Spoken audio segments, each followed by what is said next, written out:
I may have done this too soon. Give me a sec.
Hello and good evening, folks, or whatever the time unit you have is.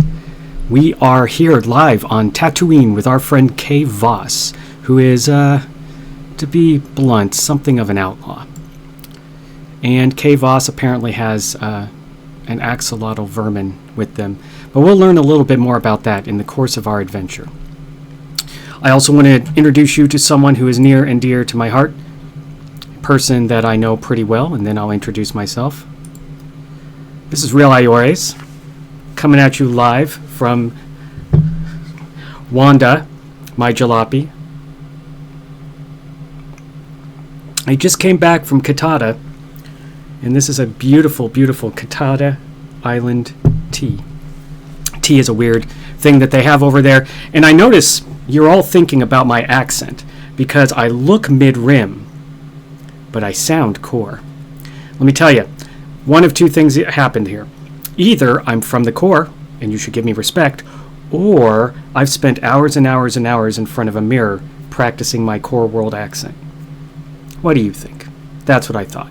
We'll be back in a little bit, because I have more things to tell you from the cockpit of the Wanda. Delightful as that fellow is, we have some game design to talk about as well. And so we will do that after I introduce myself. I am Sojourner, also known as Steve Williams. I am a game designer with 20 years of experience. And along the way, I've learned a few things about games, I hope. And tonight, I'm going to talk to you about a topic that is near and dear to my heart, which is how games use distance, and specifically how designers use games, or use distance. You should respect everyone from the core worlds, and if you don't naturally, look, it's where the culture comes from. Now, I know I look mid-rim, but, you know, when I think about those poor people on, say, Metelos or any of those other kind of nasty worlds out there in the mid-rim, no respect. No respect for them. Core worlds. Alderaan. Well, okay, maybe not Alderaan. Chandrila. They're still around. But we're not here to talk about Real Iores and his adventures. We're here to talk about Kay Voss and her adventures. And along the way, we're going to talk about how designers use distance. And we've already got the first bit of our distance discussion here. Hang on, got to get the cursor back. Okay. We are in a slot canyon of some sort. I actually have a background in geology, so I could say more. But we're in a slot canyon, and because of that, we have our view restricted. And more importantly, it's been guided.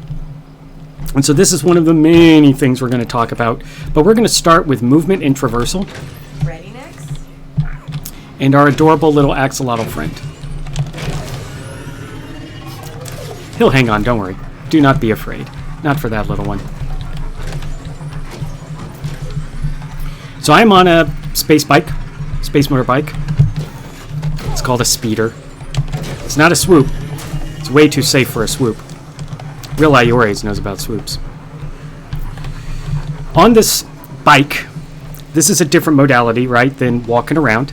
And so for that reason, things that are done by the designer to denote distance, things that are done by the designer to express location, express the kind of vibe of an area, what the purpose of it is, has to be done at much higher speed.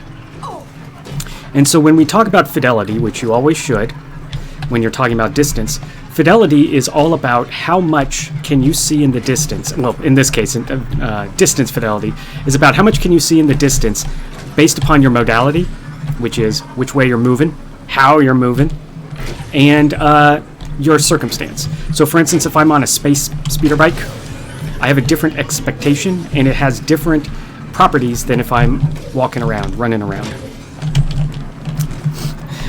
Various Tuskens are up there in the hills going, what the hell is Kay on about? We're friends, by the way. Or Kay's friends. I won't talk about what Real's got going on Tatooine. It's complicated. So I mentioned that I am Sojourner, also known as Steve Williams, and we are going to have a little bit of a, let's not call it an educational talk. It's more like watch me die a lot of times in Star Wars Outlaws because I'd forgotten how to do all this. So using distance, we can talk, I'll kind of give the topics. We can talk tonight about movement, traversal, which I'm kind of starting with, and that involves modalities of travel. It involves the kind of the verisimilitude, and therefore the scale.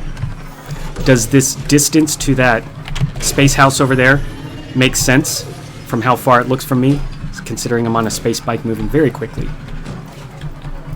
And that brings up the fidelity problem again. Oh, that's right, I have a quest here. We'll come back to that because I do want to talk about tactical stuff with distance. So movement and traversal is going to be our first topic, but I'm gonna leave it be for a second and do some fast travel. We can always come back here. I know where it is. However, what I don't know is how these flippin' controls are so different and so the same. All right, we're gonna do a zoopy zoop over to Mos Eisley. It's a hum of sky. Sorry. It's got scum. It's got villainy. That's all you need to know. However, Real Iores has a few more things to say about this.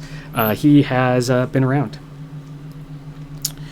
Let's see if there's anything else I should... No, that's pretty much all my intro. We just have to wait for this game to load. And so in so doing, let's go ahead and just start to talk to Real right now. So listen. I have been to Tatooine because I always say I'm in the Outer Rim. And a lot of people think mid-rim. No. Outer Rim. Okay. Inner Outer Rim, but still Outer Rim. Now, Kay Voss, she's also been to Tatooine a lot. And to be blunt, it's mostly because I think of some sort of condition that makes her not able to focus on things. Because she leaves, she comes back. Now, I'm a lot younger than her, but I know some stories because... there's a few folks around here who live, very, very long lifespans.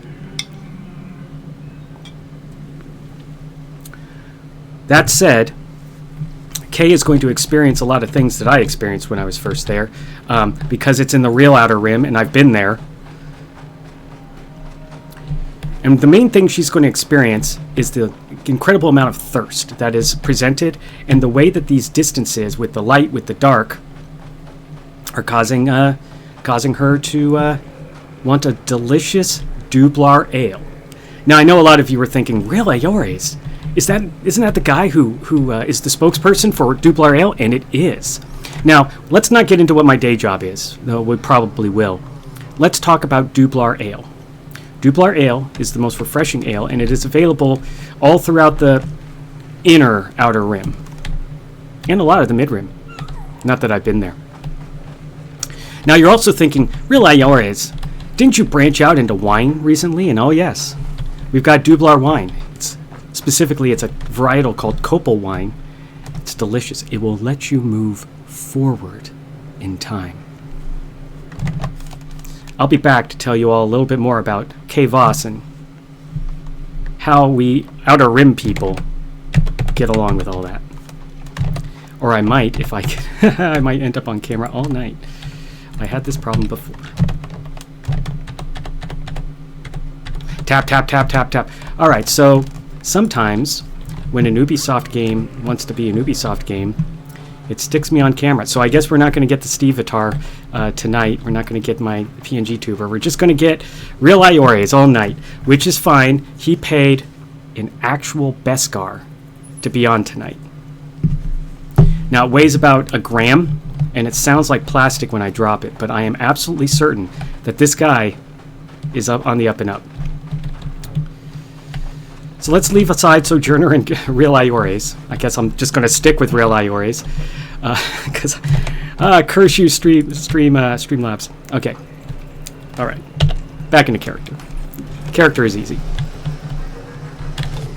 Now, one of the things that Kay Voss is very good at that I perhaps am not is because while I have exceptional skills brewing ale, or, okay, knowing people who brew ale, what I do not have that she has is a death wish.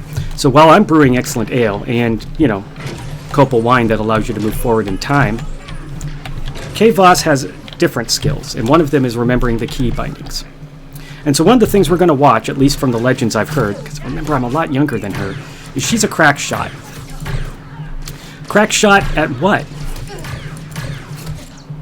She sure is shooting a lot, and she sure is not getting hit a lot, partly because I turned the difficulty down so I can talk, but also partly because Kay Voss, like a lot of people during this era, couldn't aim at all. But luckily Kay, more than most, has the ability to move forward in time, just like if she was drinking copal wine. Pew, pew, pew. Good. Okay.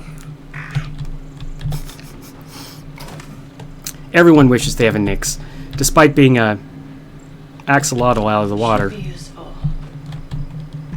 I don't know. Mon Calamari? I'm sorry, we were supposed to just call them calamari now. Actually, I don't think we're supposed to anymore. Things are complicated out here in the galaxy. You know, when I first got back from Edu in wild space, I was surprised to see a lot of changes. Time to go, Nyx. Oh, that's right. I can't get on my horse. So when I decided to talk about distance and use my friend Kay Voss as an example, I also had an opportunity to do Red Dead Redemption 2, which is the exact same game, but it has other ways of using distance. But here is one that I'm going to talk about right now. So movement and traversal requires you to want to move towards and traverse things. For instance, if we look at those hills, which you can see literally those hills in Death Valley, you will see that they look untraversable, right? Spiky, bouldery, whereas everything around me looks traversable. So we've been given an arena, and like I said during my practice stream on my personal channel, this is caused by a river spending many thousands of years going back and forth, flattening everything. It's a wending river thing. It's just some basic geomorphology. Everyone should know it. But that's why you have these hills, and then suddenly they drop down to a flat that is super flat, and then it comes up to hills again.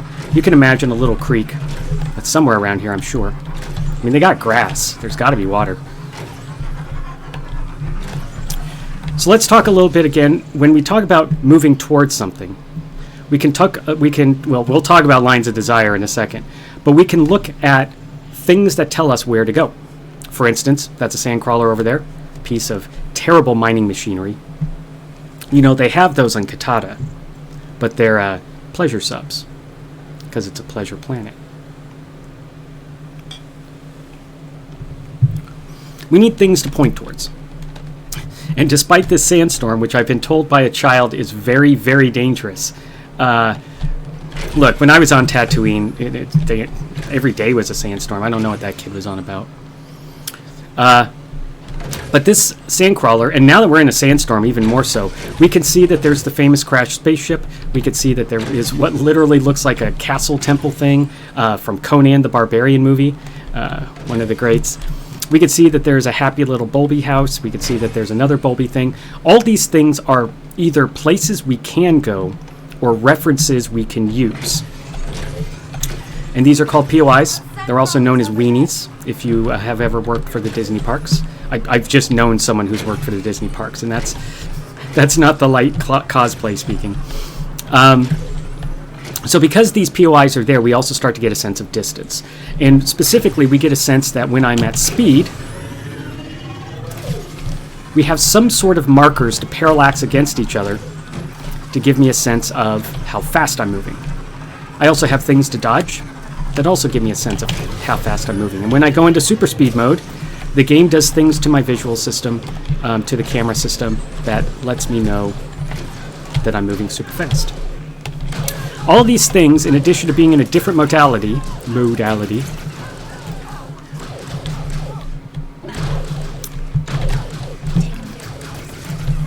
I'm assuming he's a bad guy. It's always really complicated when there's a bunch of folks in brown clothes with vests and a bunch of other folks in brown and they're just going at it hammer and tongs. And more importantly, and this happens to me all the time when I'm not in the mid-rim, they'll just be blasting away at each other. I think it's a sport here in the actual outer rim.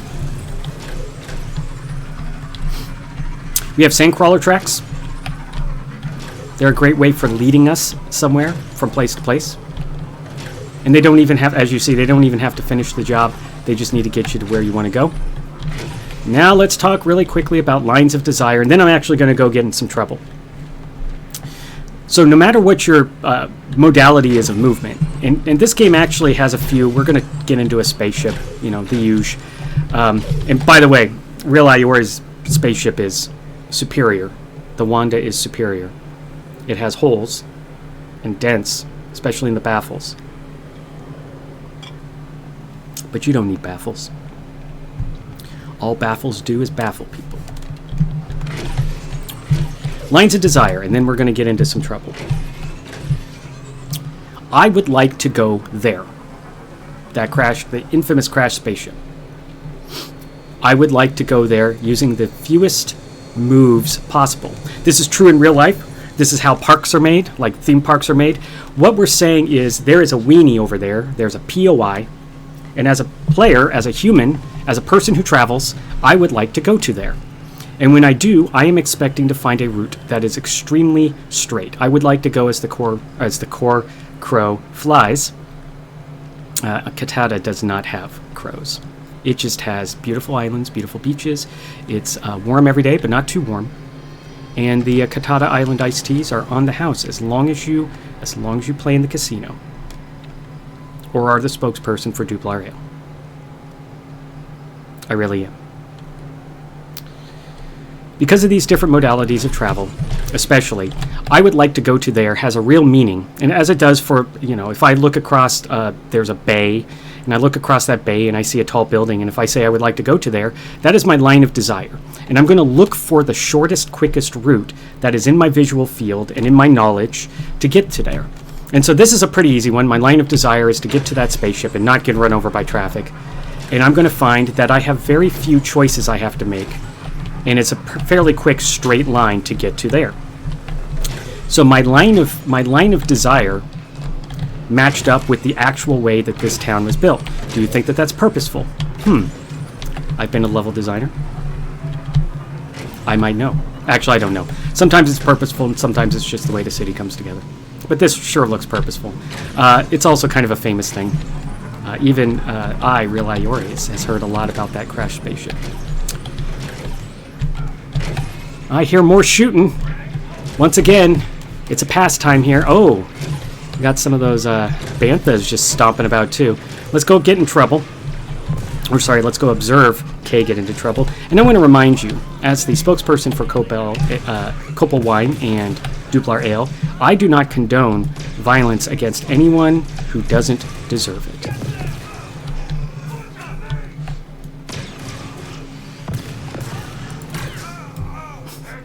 Are you the bad guy? Whenever it says I can, yipes. Whenever it says I can throw my Get some cover, buddy. axolotl at them, I know that they're a bad guy. Oh, that's not a thing I want to be around. So these different modalities of movement can even move to running around, sliding around, sneaking around, you know, the usual. The things that someone who doesn't spend a lot of time on the core worlds does.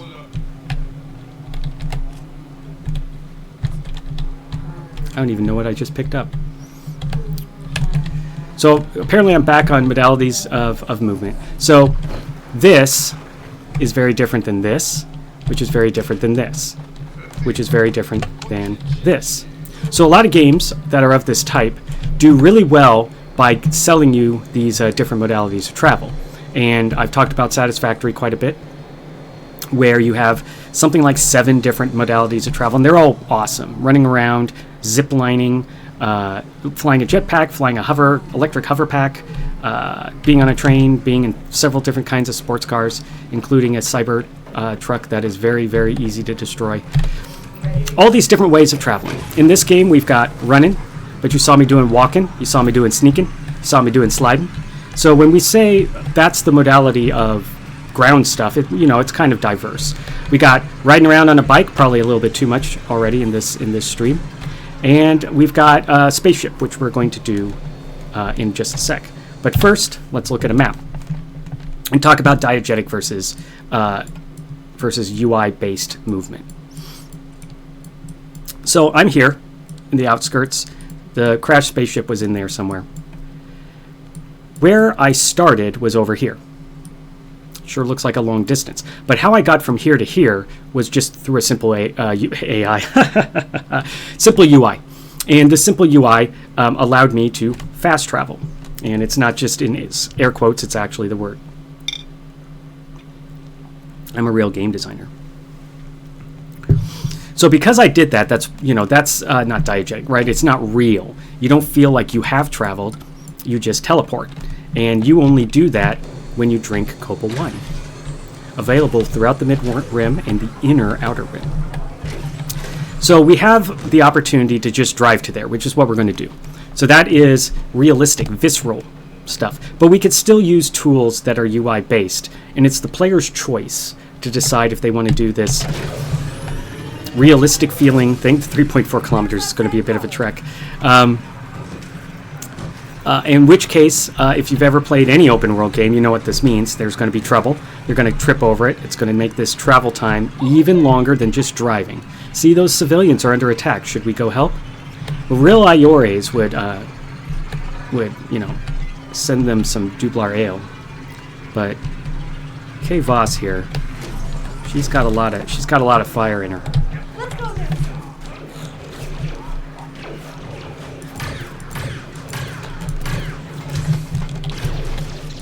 They're not.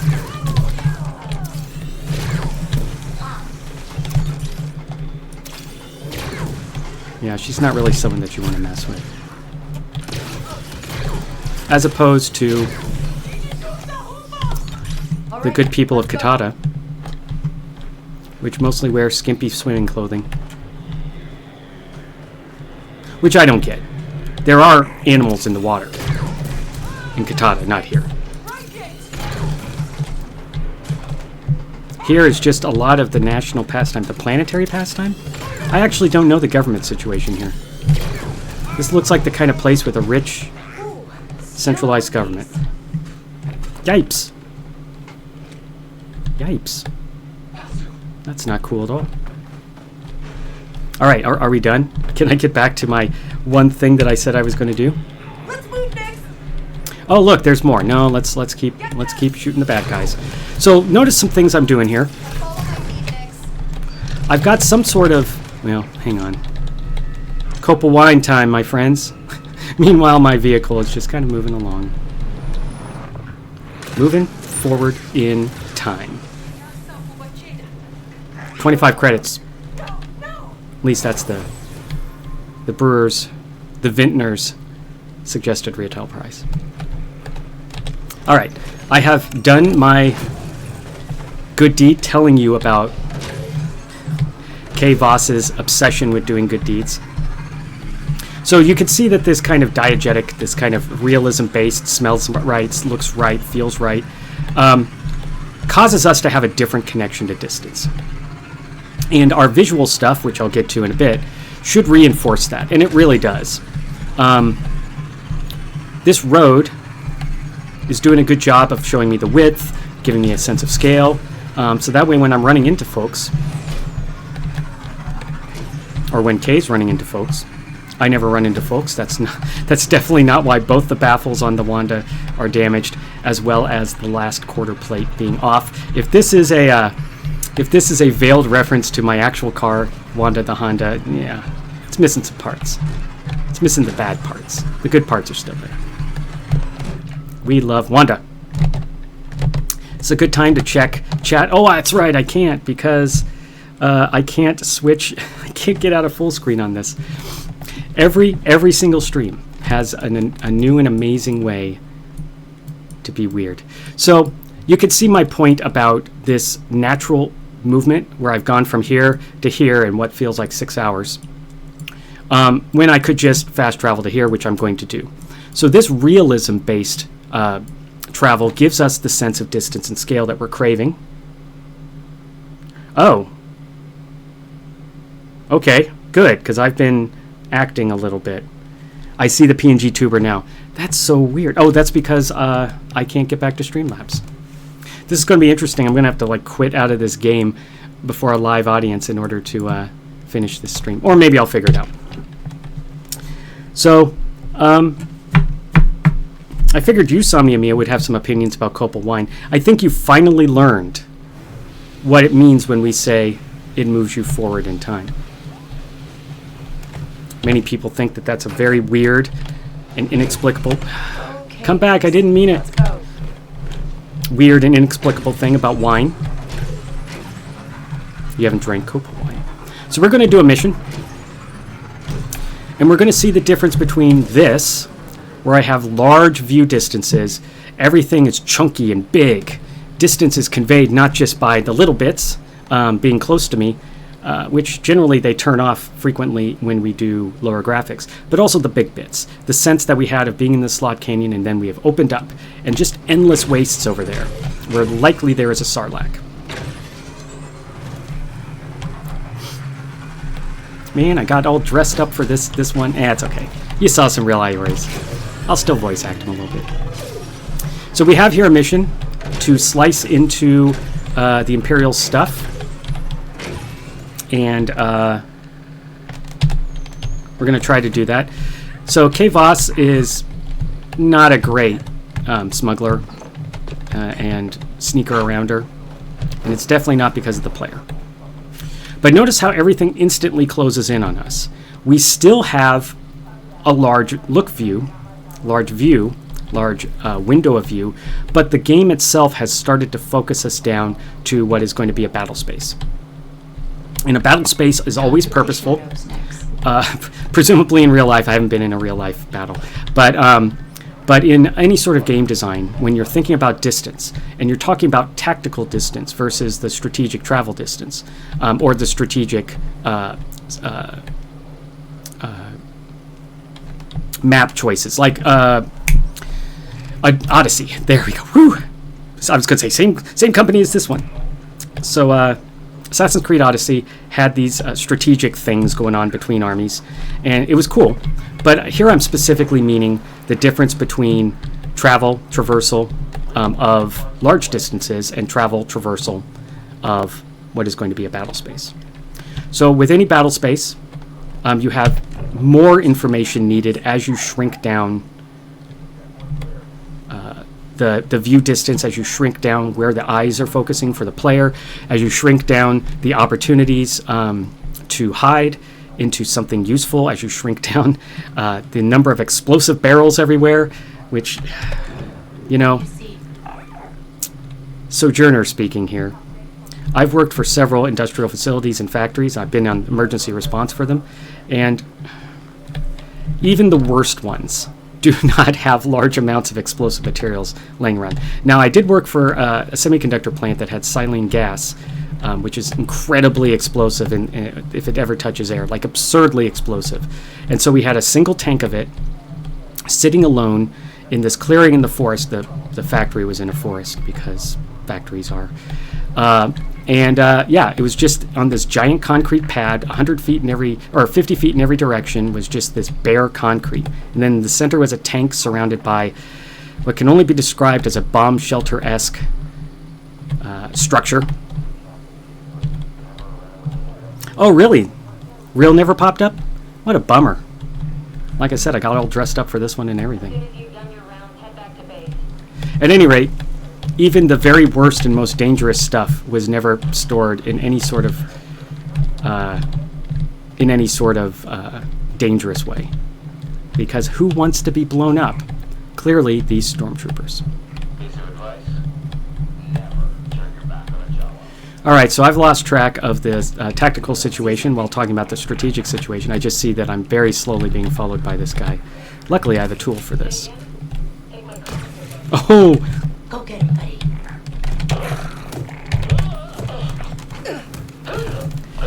So I've never learned the secret art of using my flesh to destroy armor, but Kay Voss is, again, kind of a hero to a lot of people for that. As a person who is from the core worlds, I could never imagine such combat prowess. Prowess, see, that's how they talk on Alderaan, not on Matelos. I'm sure Matelos is lovely, but I've never been there.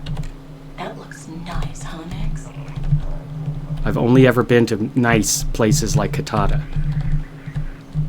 Alright, all that said, you can see how I have a lot of information I need, which was really where I was going. And so a good tactical battle space has cover, has opportunities, and it has, what's the word I'm looking for?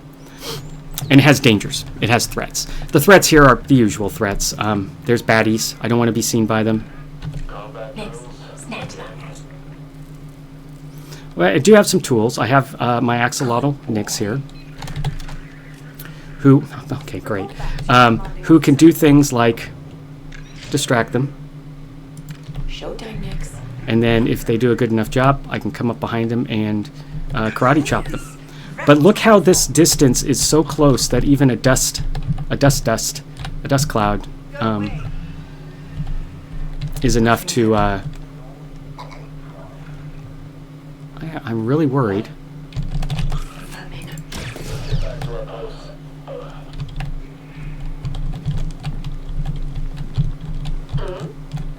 Oh, quick! Stop!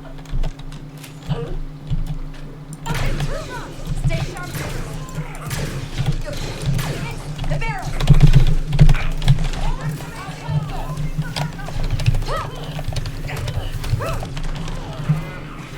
Oh no!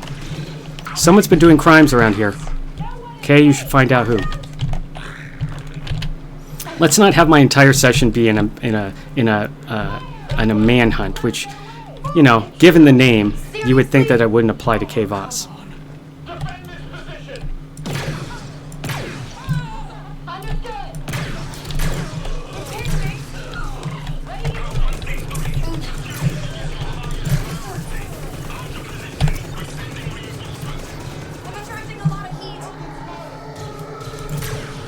Oh, that's no good. I mean, someday, I was going to say, I should talk about sound design. I have a lot of things to talk about, but sound design is a good way also of conveying distance. You'll notice that if I was still on camera, that I looked up just as much as my avatar probably did mentally.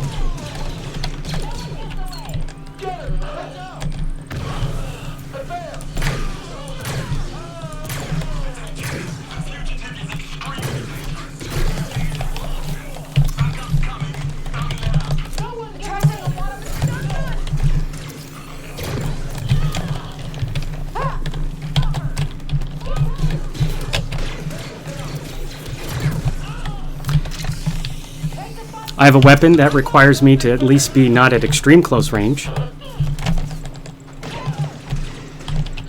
And so I care about distance again. And specifically here I care about trying to create a situation in which I have an advantage. So I use what my effective firing range is, which is larger for this hand more. Oh boy. So I'm going to send the rest of my day doing this.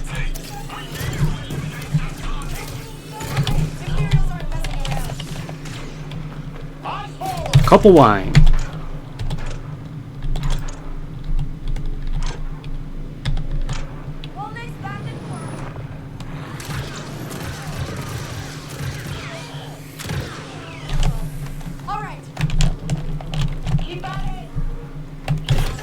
Oh, no, you don't.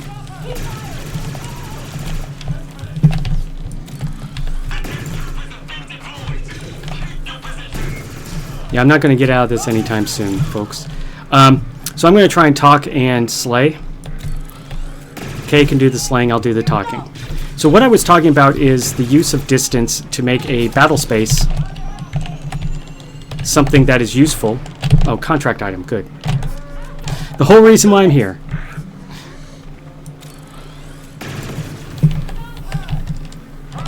How about we don't stop her? So I see things that are far away.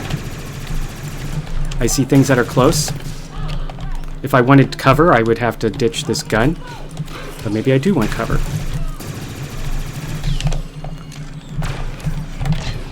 Maybe I want to go for some more Copal wine.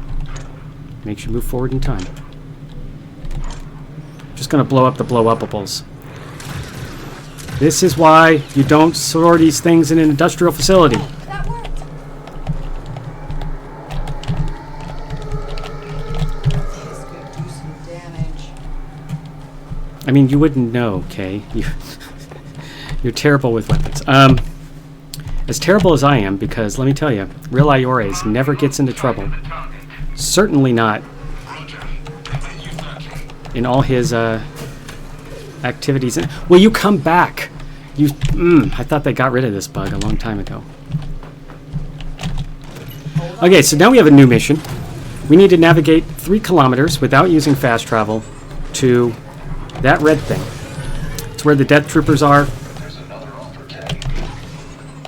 But first I have to tell people, no, I always keep my deal. Because it would be, it's absurd to think that you should double-cross people you have to work with. Lando. Yeah, because there's a person hunt on me, I have to go and get a key off of these folks. It's very contrived, they're very hard to kill, and I'm going to end up going down these dead ends a ton.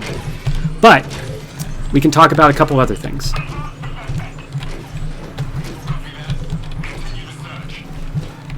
Generally, Somniumia, since I just saw your thing, generally, whoa, schnickies!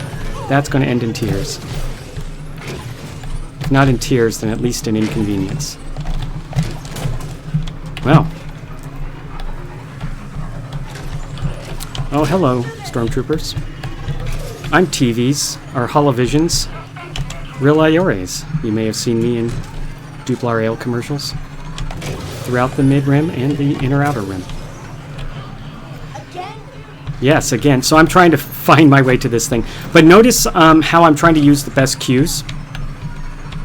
So remember, I followed that into a dead end, and I might have accidentally gone back there. Nope.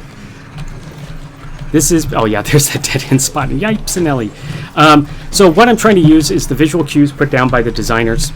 In this case, stuff like this. Yipes and Ellie, you'd think I would remember. But we're going this way this time. We get this thing from episode 1.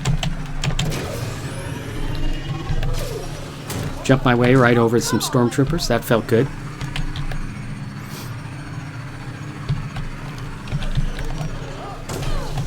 Oh boy. This is not going to end well. At least I'm going to have some Copal wine with you all.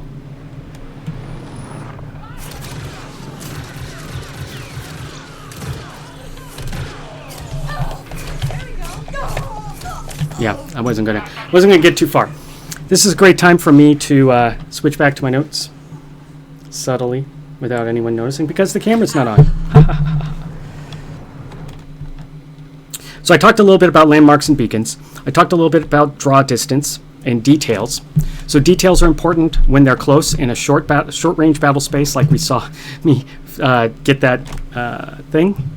You know, I've been slowly and subtly drinking my my Katata Island iced tea, which is in my yogurt, or in my yogurt, in my Yoda tiki glass. So I'm doubly perturbed at this.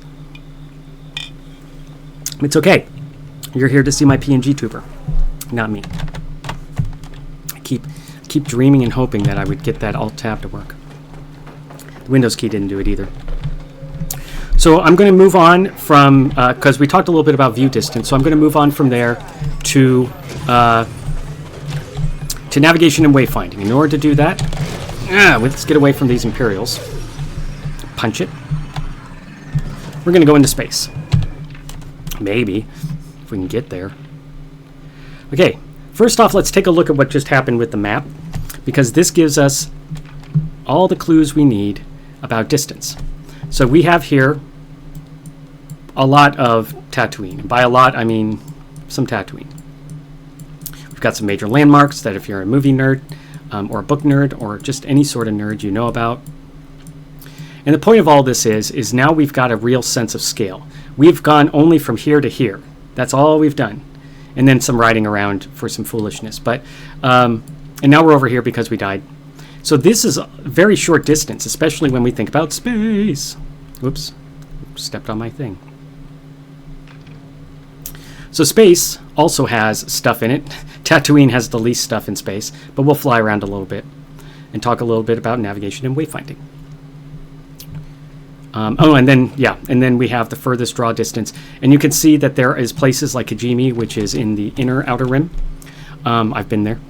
Real Iores has been there. Toshara, which I've actually been to as well, but that's because there's a nice hyperspace lane that goes there. Akiva, kind of mid-rim. And then Tatooine, which I've totally been to, says Real Iores, and it's a real place that I've been to. So, it's several things apparently you have to do. Let's fly. Let's try and remember how to fly.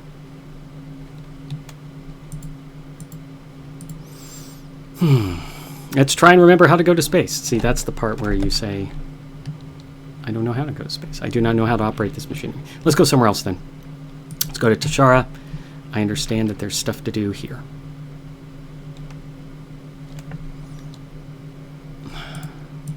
Boy. Okay. What we're going to do is we're going to land on Toshara and then get in our ship, apparently, and go back into space. I know that there's a way to do this. I've played the heck out of this game, but it's been a long time. So please forgive me. I'm going to try one more thing.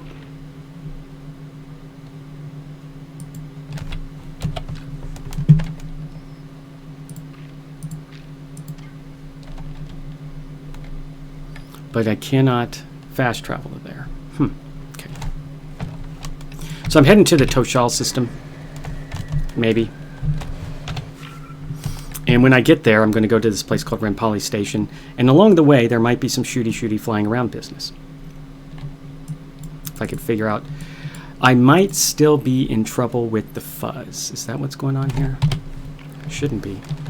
It should be. Yeah, I don't have the little fuzz meter in the corner. It's what we core worlders call the popo. At least that's what I hear the Outer Rim people say. Well, this turned into a thing, but that's okay, because we're going to talk about navigation and wayfinding in another way. So, navigation and wayfinding, are they the same thing? Obviously, they're not, because I asked the question as an interrogative. And the reason why is navigation is about that lines of desire. I want to get there. What is the shortest number of moves I can see on this map, or that I can see in the distance, or that I can hear about when it comes to instructions? But then, there we go, Docking Bay 94.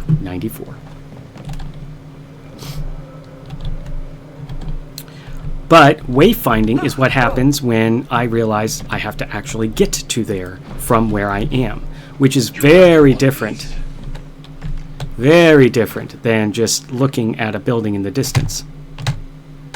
All right.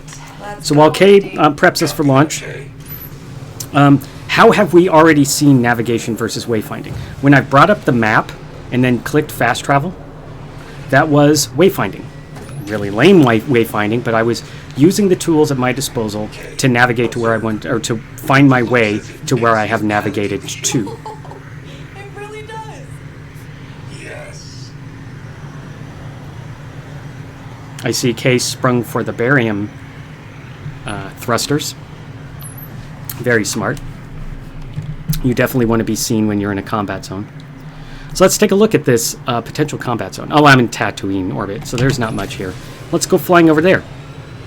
2.1. Wait, that's a much shorter version of 2.1 than we saw on Tatooine when I was getting distances in the 3s. So already we had this huge sense of space.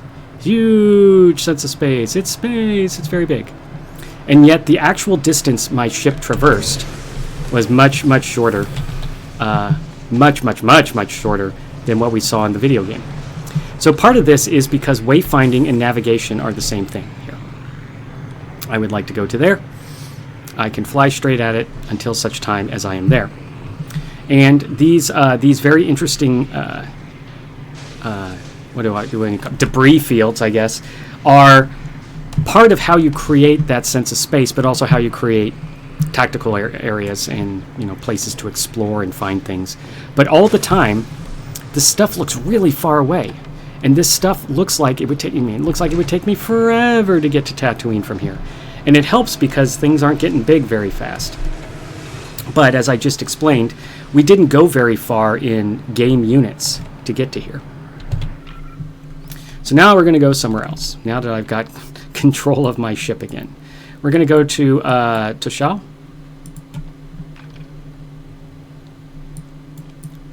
And we're going to go to Rempali. Okay, we're going to go to Rempali. Because I want to fly around in Toshara space. We can get in trouble. So when you have to move, I talked about diegetic versus UI-based moves. Fast travel, or in Grand Theft Auto, turning on the GPS and turning on autopilot in your car to get down the GPS. So that is removing the visceral, the feeling base, the thing that you have done in some form, like putting your hands around the wheel and driving the car.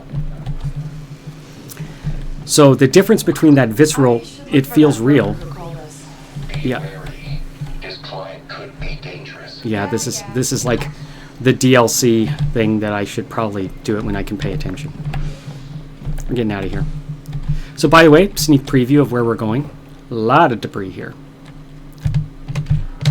What? Okay, well, I'm in a video game situation then. So the only thing I haven't talked about, and why I was going to go to Toshal, is vertical, both traversal and its use as a way to cause what seems like insurmountable distances, but are actually almost no distances at all. And it has to do with the lines of desire, and it has to do with the modality of travel. So far we're really nailing those two things. Before I go any further, I should say the things I should have said at the beginning. I have 20 years of an experience. Yeah, it has been 20 years of experience as a video game designer, and so these streams are not for the intention of teaching you game design, and these streams are not going to even talk about things that all designers know. What the purpose of these streams are is to talk about what I have learned and experienced as a video game designer and how I see games and how I see the world using these games and how these games tell me about the world. So I just want to say that because I call this an educational stream, and it absolutely is, but I want to kind of lay down the ground rules that, I'm not going to give you a grade. I don't even know what a grade is anymore. I think it's a type of egg. Okay, well, speaking of vertical traversal, I think the game's about to get very cross with me. You left the area! Your value as a member of a civilization has dropped to nothing. I should look for that broker who called us. How about we not? Wary. This client could be dangerous. Yeah. So I guess we're in this to win this. So, but we can talk about vertical traversal, and we can also talk about lines of desire. Here's a great example. This is like level design 101. I want to go over to there, and it would be very, very easy for me to just go over to there. However, just with the minimum of razzle dazzle, an elbow and an elbow, we've got at least something more. We got this sense that I've traveled, and in my restricted space gives me a sense that I. Yeah, you open that for me, little one. We got this sense of presence. We got this sense of distance, and specifically the short distances keep us from knowing the truth, which is that was a very short distance. So vertical traversal. This is a classic example. I went through the door I thought it wanted me to go to. Boo hiss. Hiss boo. All right, well. Maybe game if you gave me a little more information. No, it's it's the kids who are wrong. It's me. So that vertical traversal of space was probably about the same as that elbow turn stuff. Yeah. But it feels longer. It feels more meaningful. We've been in elevators. We know they go a long way. Okay, don't go through that door. It's your pro gaming tip. All right, so we've got this vertical traversal, and we didn't even have to use a different modality. We can hopefully do that when we get onto Toshal. But instead, we have a new thing here. We have a line of desire to go to the end of that hallway. Do we have anything that slows us down? Seemingly no. Do we have anything that might be of great interest to us? Possibly. We've got a dot over there. It's a thing.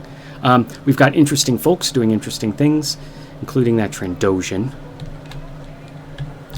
We got little droids doing droid things. By the way, if you want a game that makes you feel like you're living in a living world, even though it's pretty samey in some places, the amount of samey is enough to astound you. We've got stuff going on in the world that actually is game stuff. She's here.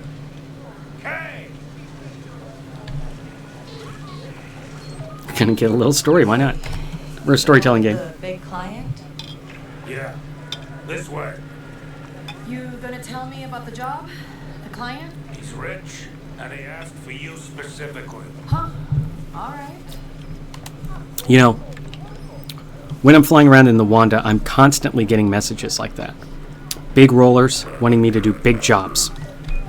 Now, on paper, I am a professor and an archaeologist for hire, but you'll find here in the Outer Rim, where everything's gritty and real, that they want other jobs from me, like sometimes transcribing data from one language to another, and that one time where I had to look at core samples and convince them I was a planetologist and tell them where to drill for baradium.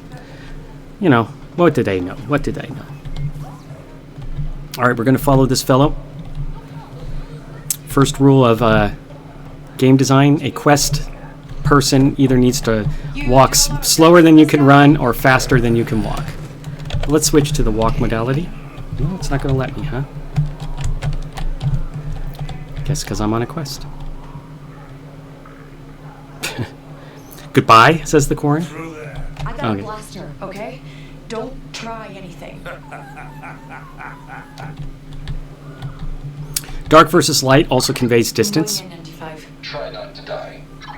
Before we saw that guy off to the right, there was a very dimly lit stormtrooper. Far? Close? Is this a tactical situation or a strategic situation? Are we traversing, or are we preparing to really focus in? Did they just say I'm dismissed? Friend, I've got a snazzy jacket with cuts in it. I'm never dismissed. Grassfish congee. When I travel, I like to prepare my own meals. We have So, that kind of kanji on Do Katata. you know who I am? Someone important? You stole my bookkeeper Bosnock, and yet you don't even know my face. I'm hurt. Governor Thornton. Come now, Kay. No need for all that. There's an exclusive Stabak tournament being held on the Casino Cruiser Morenia. Grand prize is a moon of exceptional value. You're going to win it for me. A moon, huh? I've heard of that ship back on Kanto. Takes a lot of money to sit at those tables. These credits in your bind. All you need to worry about is finding the Morenia. Which should be easy on a station full of criminals. I don't work for the Empire.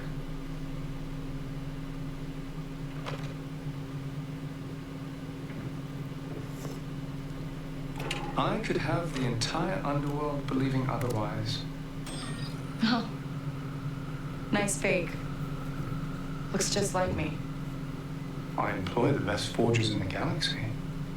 If this gets out, every criminal in the Outer Rim will hear that Kves is an Imperial mole.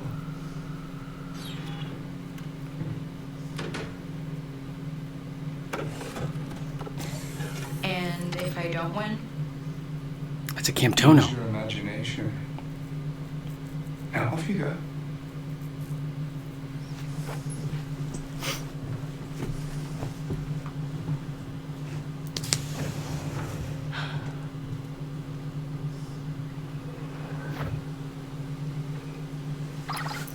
MD, we've got a problem.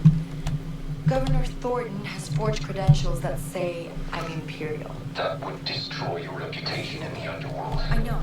He's forcing me to do a job for him. I need to find that casino ship, the Morenia, fast. Well, This'll do. someone on this station will surely know about a cruiser that famous. All right, I'm sorry I got ahead of things. Well, this semi-torpedoed my flow, but we can roll with this, friends. And I'll talk a little bit about world design when we look at this amazing world design around us. The best way to convey distance is by putting something familiar in front of you, putting something familiar in the middle, and putting something eye-catching in the rear. Now, what you're trying to do there is give the player a place to focus, give the player a familiar backing, and then you give the player a way to frame it all.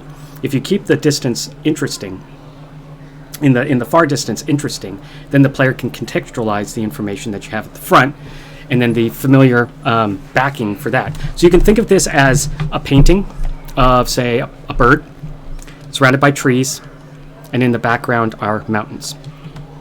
So we get all our means of context needed.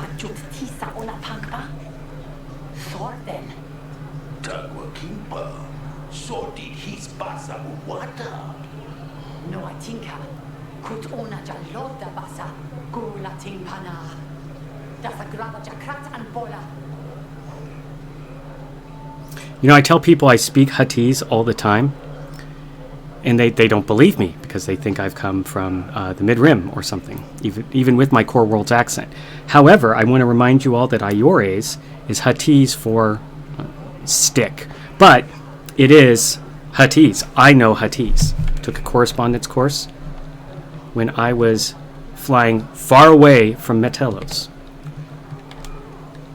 So we've gotten ourselves stuck in something which is fun gameplay, but not what I wanted to talk about. Next round's on me. I like how the lighting changed. I just sold 20 tanks of Veron gas.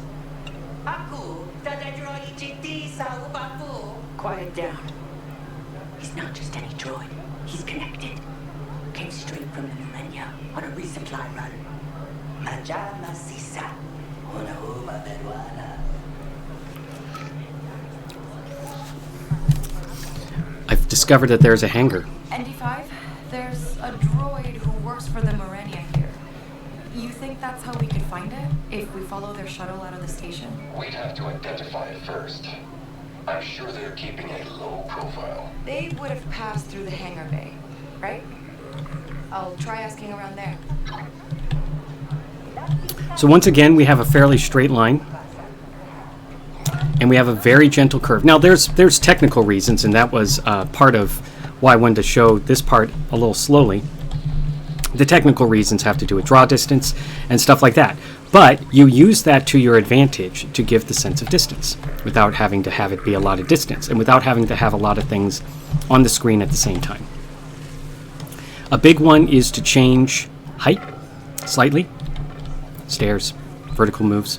Another one is to change lighting dramatically. I'm sorry, I was really, really distracted by just people flinging cutlery and stuff and such around. You can do that through lighting changes of color. You can do that through your particle effects, fog, ice, flame. All of these are ways that you can convey distance without conveying any real distance, or actually having to draw real distance. One of the ways that this game sings is because they have all the tools of a major, mighty AAA corporation spending profligate amounts of money.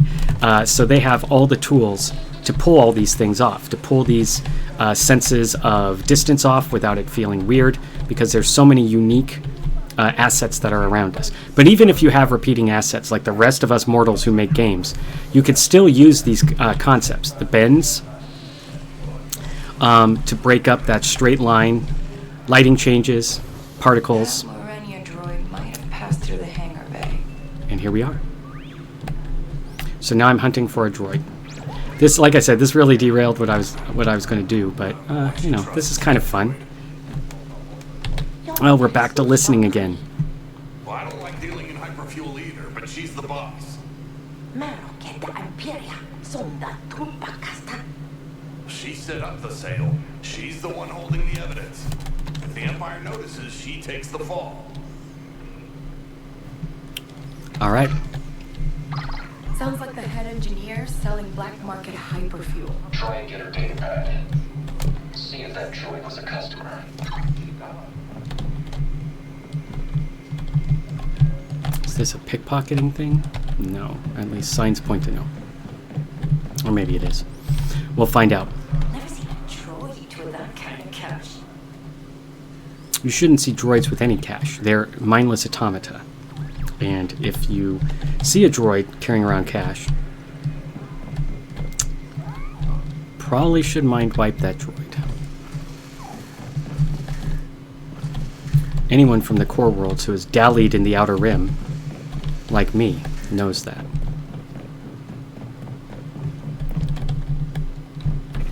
So many people say, Rill, what is Katata like? Never seen a droid with that kind of cash. Oh boy.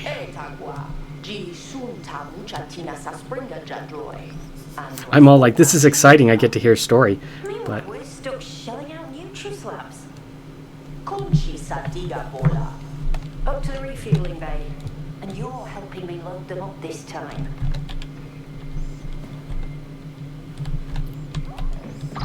ND, the shuttle's in the refueling bay, but I still don't know what it looks like. If they were refueling, they needed a mechanic. One of them must have seen the ship. Mechanic. Good idea. look for a chair, is what they're really saying. Find the chair. Got something next?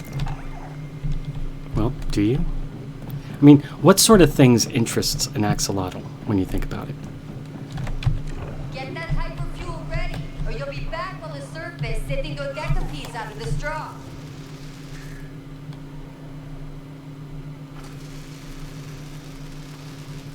It's there. Oh, I see. Nice job, Nick. That's a criminal axolotl.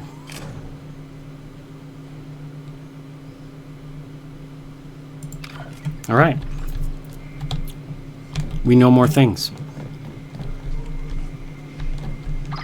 All right, we're looking for a ZH-40 leaving from the refueling bay. Nice work, Kenny. Come back to the ship. We'll tail them out at the station. Oh, good. We finally get to fly, and I can talk about distance again. So one of the things... Hi, Andy. There's a lot of just random pottery flying around.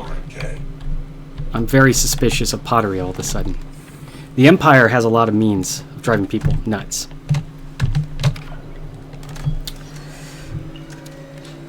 So I'm going to go ahead and skip the next bit and get to psychological and emotional distance. We have talked, and this isn't like, you never kiss me anymore, stuff like that. Well, that could be part of it. if we remember my Sims 4 stream about love being just a number, I talked a lot about how love is actually measured in these video games, and one of them is based around isolation and loneliness versus crowds and togetherness. And so one of the things that these kind of games, oh goodness gracious, I haven't played this part before, obviously. Engines off.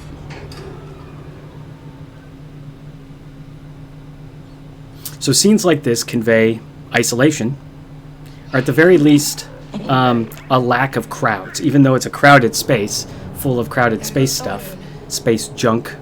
I'm sure a lot of this is exactly what it's supposed to look like. All right, Andy. Nice and easy. We're gonna fly casual, folks. So this is a great time to talk about tension in the journey. We don't want to get spotted. So we are about to enter a tense time. We are hired to locate the Marenia, and you immediately find one of their shuttles. We've got a saying on Kanto, never double check a winning ticket. That is exactly the sort of ill Aw, finish your statement. Oh, I see. Fly close, but not too close. So tension in the journey. We're about to actually experience that. This is a really good time to experience that. So what I mean by that is, as you journey, as you move closer and further away, like literally this quest, you create tension, you release tension. And you know I talk a lot about tension in a lot of these streams because it's a big part of the emotional spectrum of a player. So because we have this tension, I care about things like, am I close enough? Am I far enough? Am I going to be detected? Am I not going to be detected? It's a form of worry that's like, am I going to pay my taxes? Is a rock going to hit us from a passing 747? These kind of realistic but ridiculous fears come along with these. Come along with these unrealistic events. So because of that, we get this sense of, I call it elation and melancholy. And elation and melancholy are like you get emotion, you get this tension of this travel, this transiting, and it winds up, and it winds up, and it winds up. And if you achieve your goals at the end of this, you feel elation. If you do not achieve your goals at the end of this, you have despair. Or melancholy, I'm sorry, not despair. Despair is a very bad thing. Melancholy is a typical state for most human beings. And by that I mean... Slowing down. In there, quickly. They started a sensor sweep. Ferric. They've spotted us. I'm not letting them get away. Spaceship speed. So we're at what's called flank speed. And what that means is whatever the maximum speed for whatever craft we are. Oh, we got mines. Just tell me if they start spooling up the hyperdrive.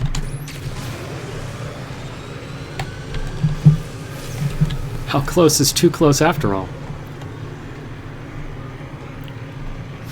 So I'm winding up in tension. I actually kind of am, because I'm pretty bad at flying and stuff in this game. I wonder why. Unclear. They're trying to be functional. Okay, the Morenia's always on the move, right? What if they don't know where it is? That would mean they're waiting for a signal. I'll scan for one. Winding up in me. And if I fail at this mission, like you saw me do at the beginning, it gets released. It gets released, and I feel a sense of melancholy, which is the dark side of elation, or you could say elation is the bright side of melancholy. Both of those are, yipes. Both of those are spritzes of emotion that are healthy, good ways to release tension.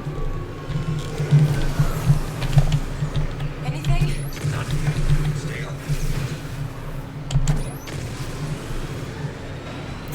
So this elation and melancholy. Broadcasting encrypted coordinates. That's gotta be it. I'll slice in.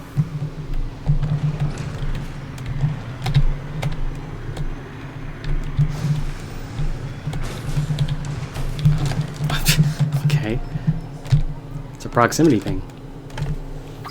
This is an automated message from the Marenia. In the event of unapproved access, security vessels will be dispatched. How fast do you think you can decrypt that signal? You should probably get the weapons ready. So we're about to switch from a strategic space where I'm doing wayfinding, just trying to find my way within the strategic goals I have, to I'll handle that. Keep a lock on that signal. suddenly this is a battle space. It's now tactical. And because of that, Turret is active, Kay. Jammers neutralized. Stay near that beacon. because it's a battle space, suddenly I care about things like cover, when before they were just stuff floating in space, navigational hazards. Signal's clear. Resuming decryption. But back to emotions. Jamming us as well. So when you are moving, if you feel like you're going to be caught, We're taking hits. you get a sense of desperation. Perfect. And that desperation translates to maybe getting worse at something, maybe losing your attention.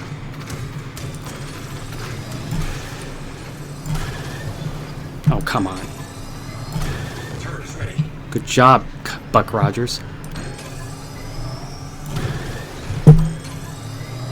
Jammers neutralized. Stay near that beacon. Stay on tight. Parsing out their sub-vectors. Parse faster. I parse just fine. So notice that I have a pause. I talk about this a lot too. Because I have this spring winding up and releasing, desperation, relief. Now what? Your ship is not on the Marenia's authorized guest list. Lower your shields and submit for destruction. Okay, well, we're not gonna do that. Focus fire on enemy weak points. We're taking damage. Whoa! Enemy left. Yeah, I hear you. The turret is up. What's this is again? Q.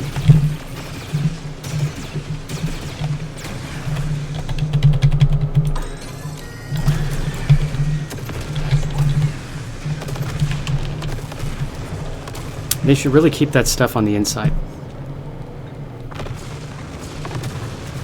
So accomplishment, I have some elation. I mean, I'm a jaded soul, but I have some elation. It was very distracting.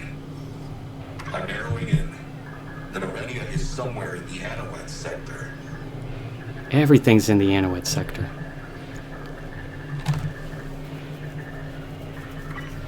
There.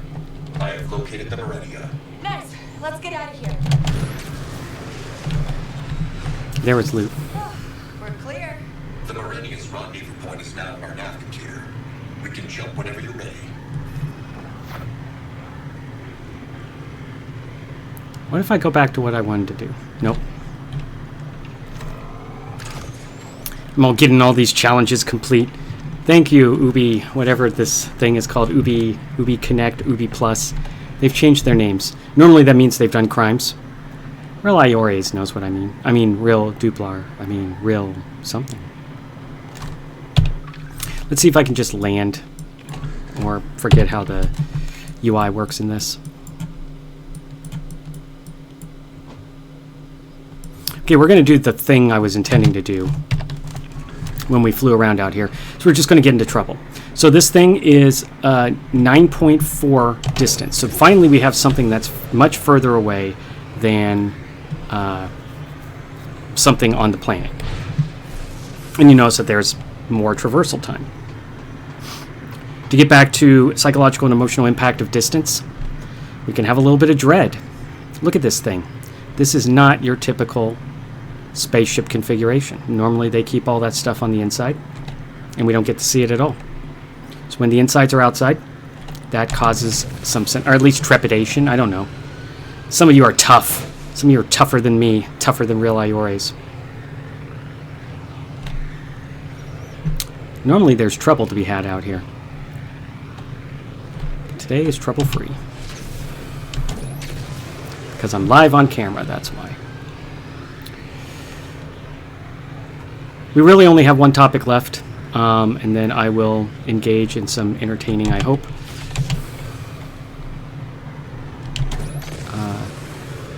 cosplay without the camera. In fact, I think I might take off this jacket. It's really warm. And you won't know because the camera doesn't work. Or, I'm sorry, the Alt-Tab doesn't work. I've seen this happen in when I tried to stream Assassin's Creed Odyssey.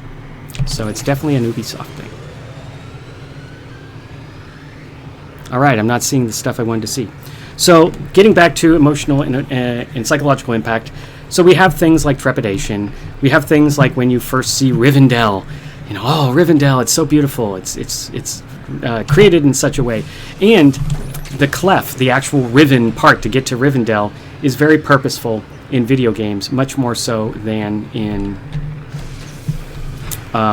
movies and in Tolkien's mind. But he did describe it perfectly for what we see in games and movies, which is this cleft in impassable hills, this tiny little pass, and in it are little bugs. No, in it are Spooling up the hyperdrive. well, you would if I wasn't in the way. I have to say punch it. They won't allow us to go. Let's punch it. So, think about what we're doing here with hyperspace. The in-game distance is probably pretty negligible, but this is covering for a loading screen, I'm sure. But we have this sense of travel. We have this sense of moving, even though the actual graphics are, you know, inexplicable. They're evocative, but they're kind of inexplicable. Yeah, I'm taking off this thing. Real Iori's has an excellent, completely legitimate business person jacket.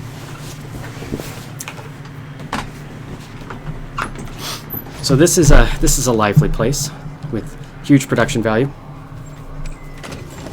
Theme for tonight will be continued just playing of this game. Are we sure we're in the right place?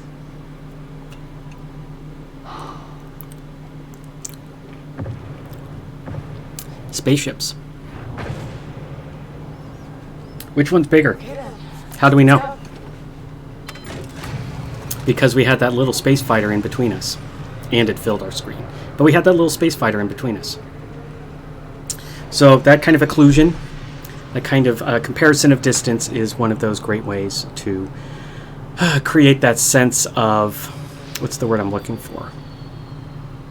Je ne sais quoi. No, I'm just kidding. To create that sense of space, to create that sense of scale, and we're getting it again here. It's just a flat structure, but all these ships are so itty-bitty. And they fly inside with their kind of hilarious shapes and engine styles. And apparently this cutscene's going to go on for a few hours. They were paid by the spaceship. Or maybe this is a loading screen. Maybe the game has crashed. Who knows? Because I'm starting to see repeats. So by building up tension in the journey, by isolating the player, by causing loneliness, or just isolation, which doesn't necessarily mean loneliness. That's satisfactory. You're not lonely, but you are isolated. Okay, they operate the same way everywhere. Welcome to the Morenia. Checking in? Yep, here are my scan docs. Okay, Miss Torin Valario Nup. Do you have a reservation? No, my droid forgot to make one. Yes, I forgot. Ha! But happens all the time. You'll be in room D26 here on the main level. Any questions? Any chance of an upgrade on that room? Something more fancy? I'm afraid the Pike Syndicate booked our last block of luxury suites. But I assure you, the real fun is out on the floor. This ship is secure, right? Naturally. Our hull is double reinforced. We are in hyperspace 98% of the time. And Empire officials are, of course, strictly forbidden. Uh-oh. Of course. Where's the big Sabacc game happening? The Grand Coil stage. Front of the ship. You can't miss it. Thanks. I'd tip you, but... No need. Enjoy your stay. I noticed that the sort of people that are here don't have clever cuts in their jacket. ND5 drinks too much. I'm just going to say it. A lot of people don't like to say these things. They don't like to call out these things, but boy, ND5. I know you've had this war thing going on in your circuits. Nice one, pal. I mean, if you're going to do anything, Katata Island iced tea. That's where it's at. Okay, before I enter that tournament, let's talk a little bit more real quick about some things that we saw things like weapon range and engagement. That is stuff you saw me do a lot. I had the boom boom pistol. I had to move back. I used cover less to my detriment. I had to not line them up, but I did have to be mindful of where they went, and I also couldn't fire at short range. My little pew pew pistol was quite different. I could fire like a sniper at great range and at least annoy them. And, you know, with my smooth mouse hand, I could also hit them. We also saw things like grenades. We saw things like stuns and stuff like that. All of those are at different ranges and different engagement distances. And so when I talked earlier about navigation and wayfinding, there is a lot of wayfinding in a tactical battle space or any sort of tactical space, any sort of like maneuvering around in a supermarket in real life. All of this contains a lot of these engagement things you have to think of. And I'm not even talking about lines of desire, which is a big deal in supermarkets. But here I'm talking about things like, can I see to the end of the aisle? Can I see where to go? And more importantly, as a wayfinding situation and not a navigating situation, is there any ways I can have advantages? Do I have tools like a sniper rifle or a boom boom gun or a grappling hook? All things that Kay has access to. With these tools, I can optimize my own sense of the space. The distance becomes not just a strategic thing, but I've done the wayfinding necessary to position myself, and I have the tools optimized for whichever positioning I have chosen.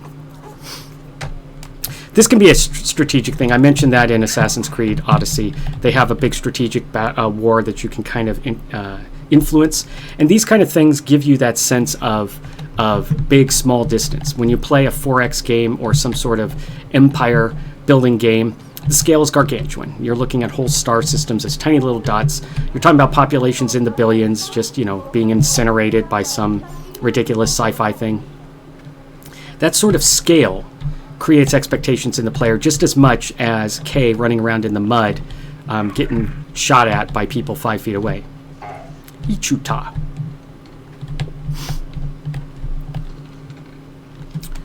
So let's see if there's anything else that's in the big stuff.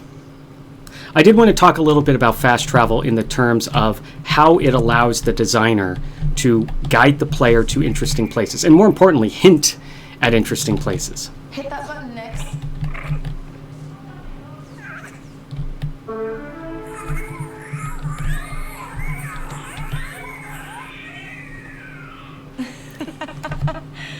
Oh, you're gonna be the new announcer next? Well done. Well done, everyone. Good humor all around. Actually, Nyx is probably one of my favorite, designed so, one of my favorite companion characters I've ever encountered. If you can read that, you're just like me, baby. Being from the core worlds and not from the Outer Rim. So when I talked about fast travel systems being having strategic placement, that includes restrictions. You saw that when there was a person hunt on me, I could not leave. I couldn't use fast travel. I couldn't fly away. And then when I died, when you die, you're dead. But in this case, when I died... Good. I'll tell Helmy? Helmy. Sounds Chandrillan. Or at least one of the many, many worlds that their culture dominates. I needed to touch on, and I forgot to touch on in the navigation and wayfinding section, memory-based. And so I talk about this a lot in a lot of contexts.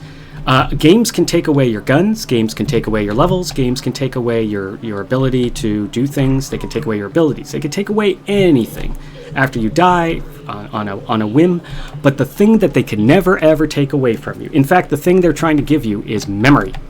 So your own memory of a place is how you achieve mastery of whatever the topic is of my streams.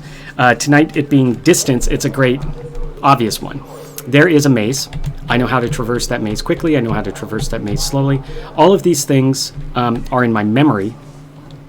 And if the game tries to make me be chased, say, then I at least have a leg up than I did before when I didn't have a memory of that. So memory is the thing they can't take away. When I was playing Super Hot last week, there was a lot of that situational awareness causing me to have a good memory of where things are, where things I could throw, things I could grab, guns, stuff like that. I'm hesitating to get to the next cutscene. I'm checking through my notes. I talked about vertical traversal, and I'm kind of bummed because we didn't get to do some grappling hook. But the thing you're going to notice there is the grappling hook is a fairly short traversal distance as the Corellian crow flies, but it is quite difficult. There's some buttons you have to push. You move slow. You make effort noises. So even though the distance is short, and vertical traversal is the same way everywhere, they keep the distance short, but they give you this feeling of slowness and heaviness and effort. And they don't have to do much. Sometimes you can slow down the movement speed by 25% or less and still get that feeling of heaviness and climbing up weight. Back to world design. There's a lot of that here. I'm in the middle of this quest, so I can't show you. But shortcuts, hidden paths. Those are big in this game. Those are big in a lot of games that are open world. They are ways that you show your mastery, but they're also ways that you can make choices about your movement. If I want to get from point A to point B, I have a line of desire to get from point A to point B. It's the shortest line of desire. But what if the hidden path, which is the shortest of my paths available to me, actually closes and opens? Then I have to use some other memory-based rules about when does it close, when does it open, can I use that, can I not use that. Looking at the time, I'm not going to just sit here and mumble away, so I'm going to do the summary, and then I'm going to do a reintroduction of myself, who PieTrap is, and why I'm here, and then we're going to just play for a little bit. Play like it's a game. So here's what I talked about to a broken degree, but I think you'll remember all the bits. And hopefully while I was playing, you could see these things play out, even when I'm not talking about them. I talked about distance being a core gameplay challenge. Red Dead Redemption 2. Death Stranding, I didn't really talk about that, but boy, Death Stranding is like the epitome of distance being both short and being very, very, very, very, very long. But that's the core gameplay challenge in Death Stranding, is how to walk. You know, some games are like that. Red Dead Redemption 2 and this game are exactly the same in terms of distance as core challenges. Whether I'm going to Texas land or Tatooine land, I still have the basic modalities of on a bike / on a horse, running versus walking, and train versus spaceship. And both of them have fast travel as well. Now, distance cannot only just be used as a core gameplay bit. That would be absurd for some games, but it can also be used to guide your explorations. Breath of the Wild and this game have a lot of landmarks and beacons that allow you to look into the distance, build your line of desire in your head, and execute it to wayfind your way to the point you wish to navigate to. Yeah, I'm going to go in there, droid. I'm scared. The back's hard. So distance, gameplay challenge, guide exploration. By using landmarks, by using tight spaces, by using open spaces, by using light, like that thing that's enticing at the end of there, by using darkness, by using all these ways to guide your exploration by making you want to stay away because it's dark and scary, by making you want to go to there because it's bright and inviting. All of these things create, well, emotions, but they also create a way to guide you, often unconsciously. I talked about tactical opportunities, by engagement ranges, short, long distance, by cover, and you saw me poorly use cover, by not having cover and watching how things go down, by having a battle space that is so chaotic that you can't even tell who is friend and who is foe. All of these things are parts of distance. For instance, when you can't tell friend from foe, you might have noticed that in those fights, I there was a very cluttered battle space. It was hard to even see people because there was big, tall stuff, short stuff. Cover abounded.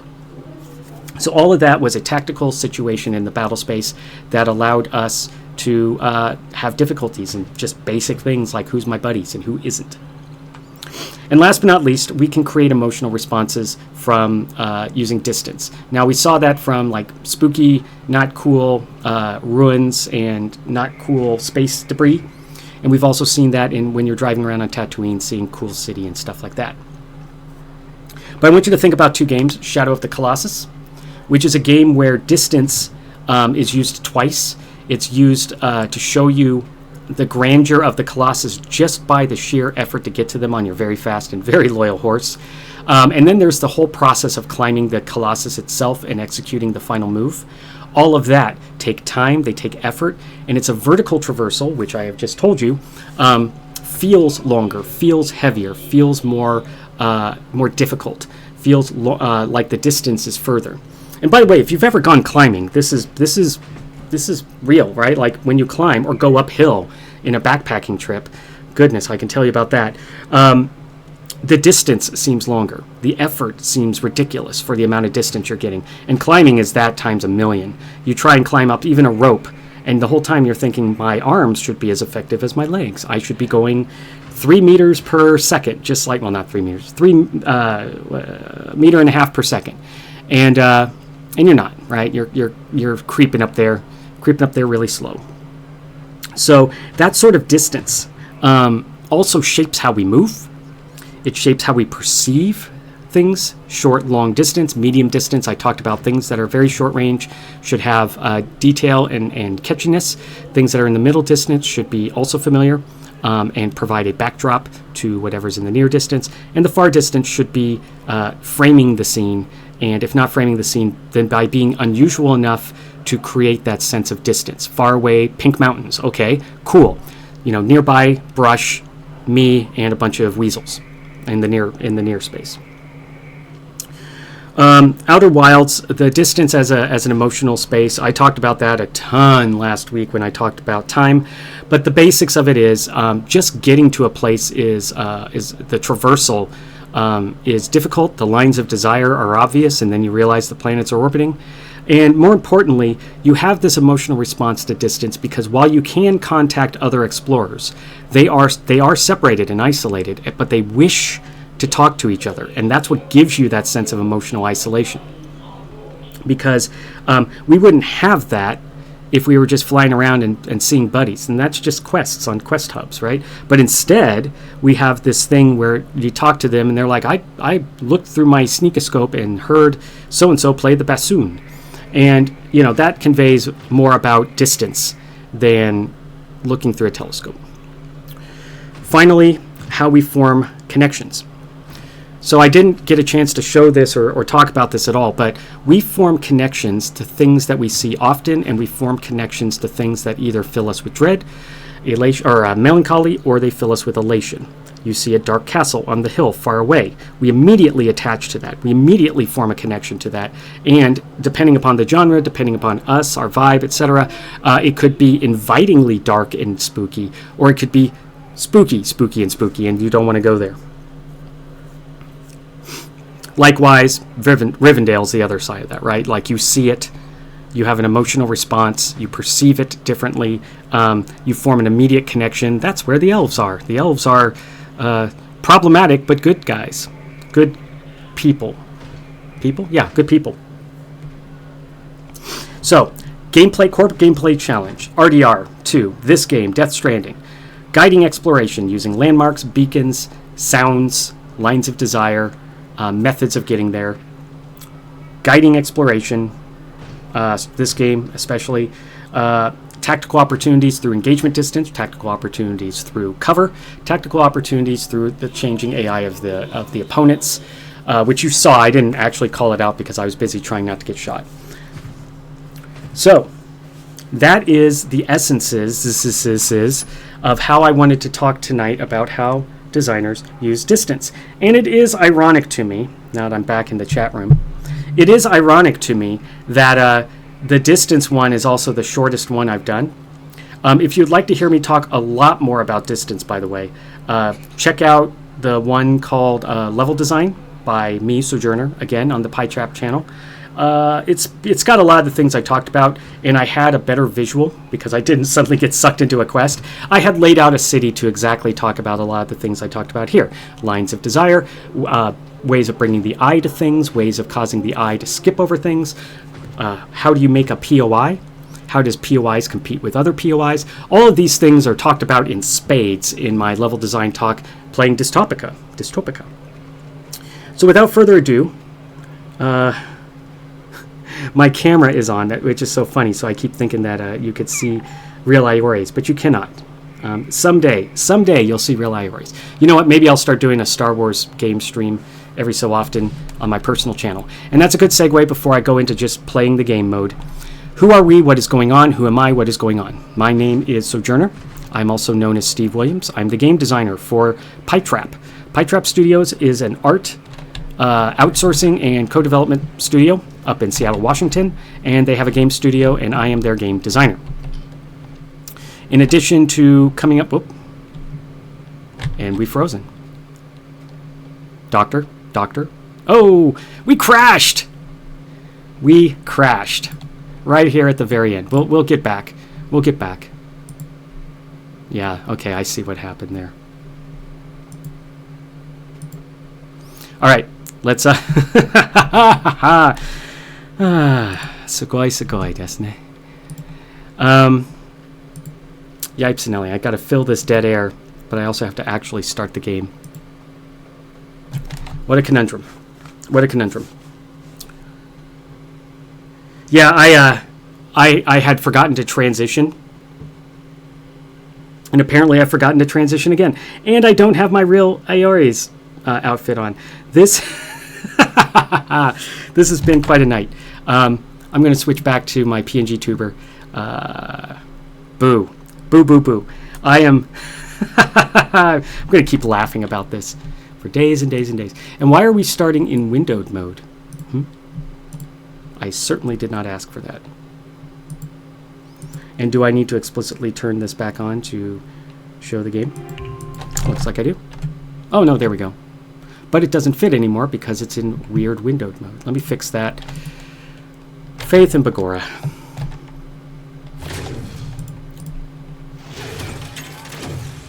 This has been a stream.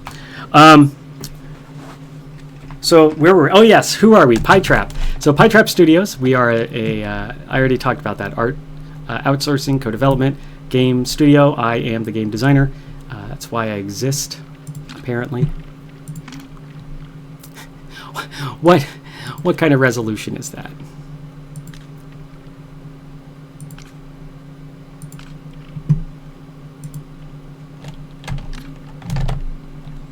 All right, we should be back in business. We are back in business. All right, so I'll tell you what. While I get into the game, because there will be a loading time, let's see if I can get real Iores back. Because I'm thrilled. That I found a way to get the camera going. But first, let's get that loading.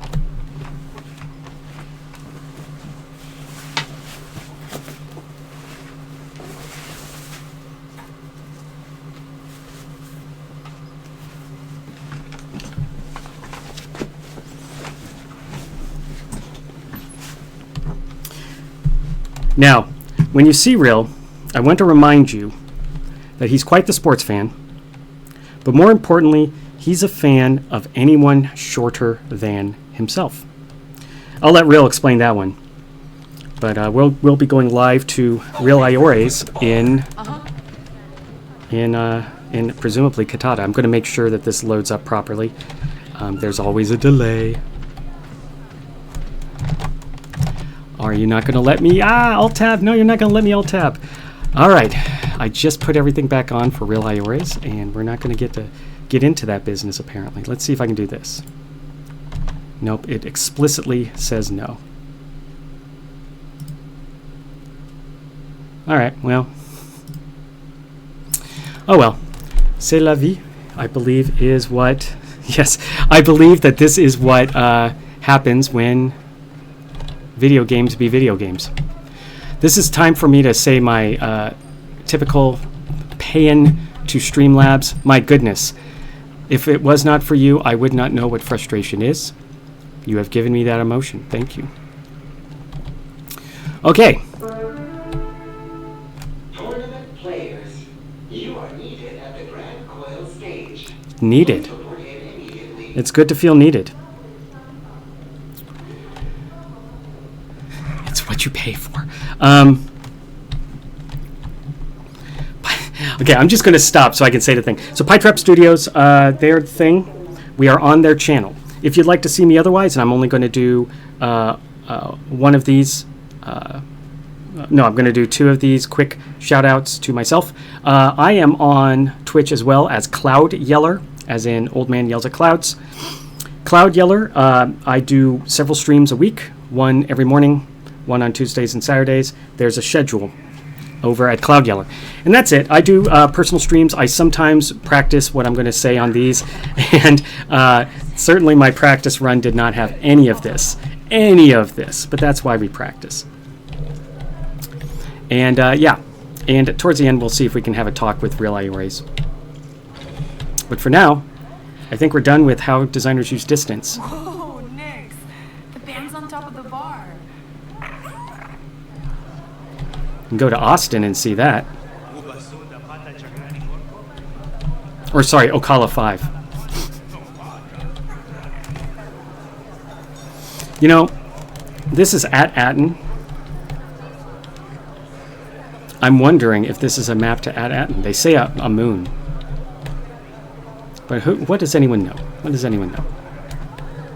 But other than that, or otherwise, there are just an absurd number of planets that are wiped off the dealio. Okay, what do you got, ND5? Going to try and enter the game. I will. Just scoping out the place.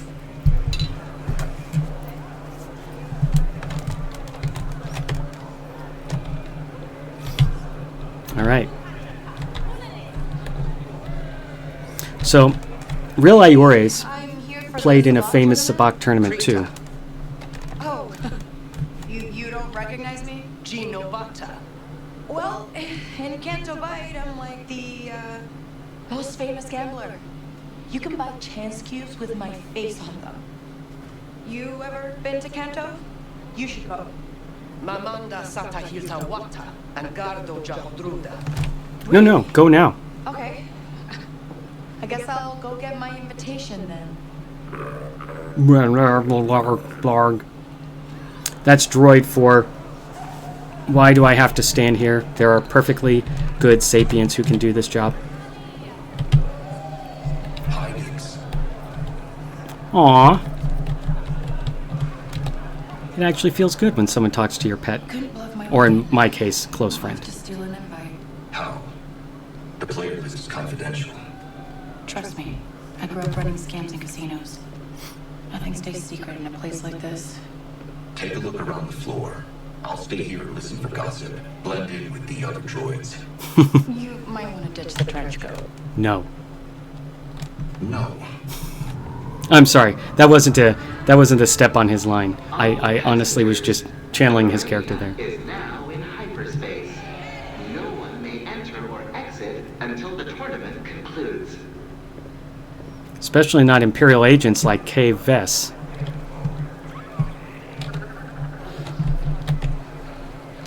Alright, so I'm going to just find the player list. Easy peasy. Lemon squeezy. Lemons are from Kitata, by the way. They were first bred there, from the Citrosia fruit, which is very pretty, but it is impossible to eat. Lemons are just as bad, by the way. They are great, though, in a Kitata Island iced tea, like I have been enjoying, and you can't see.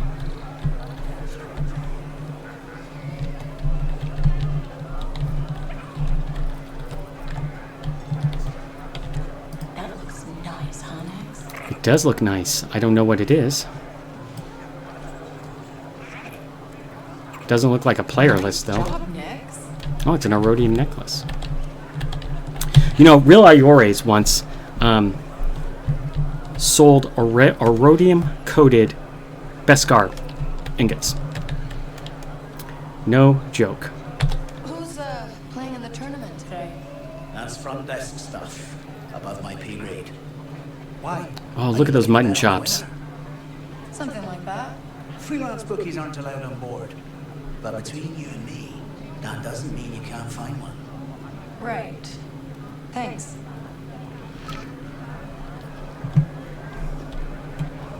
Never has the words reception desk ever been presented with such importance. I can hear administrative assistants all across the galaxy sighing in happiness to finally be noticed.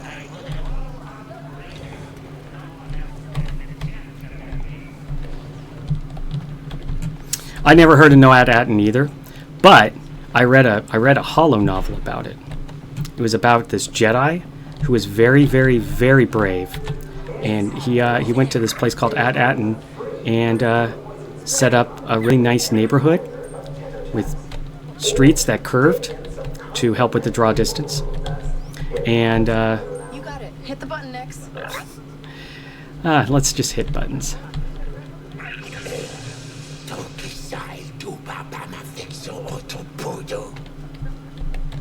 Poodoo is a very versatile word in Huttese. If you take a correspondence course, you don't even get that word. I had to figure that one out myself, traveling through the Outer Rim. Hey, do you have a ship directory? I wanted to bring a bottle of Burano to a friend's room. That information is encrypted for guest security, but I can set the bottle up for you. Oh, what's your friend's name? You know what? Never mind. I'll surprise her out on the floor. All right, next. We need to find a way to slice that databank. There's more than one ways to slice a databank. You can use a butter knife. You can use a hot code trap. Oh, that's interesting. All right, sorry. I'm not expecting people to read Orabesh. But you should learn. There is a correspondence course on reading basic.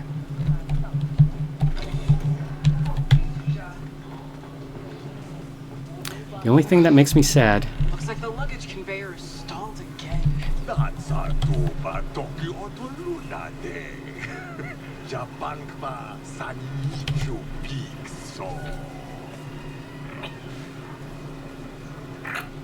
Way to go. She does crimes.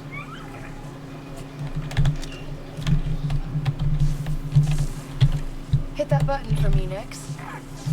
Nix is, of course, the one who does all the jobs. Okay, that opened the other door. A puzzle. Look, by the way, at the lighting there. And the ways we draw the eye. But more importantly, what are our clues at the three-dimensional space behind it, based upon that lighting, based upon that? It's a distance thing, like what we're talking about.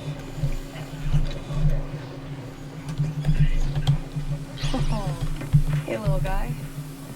They're edible.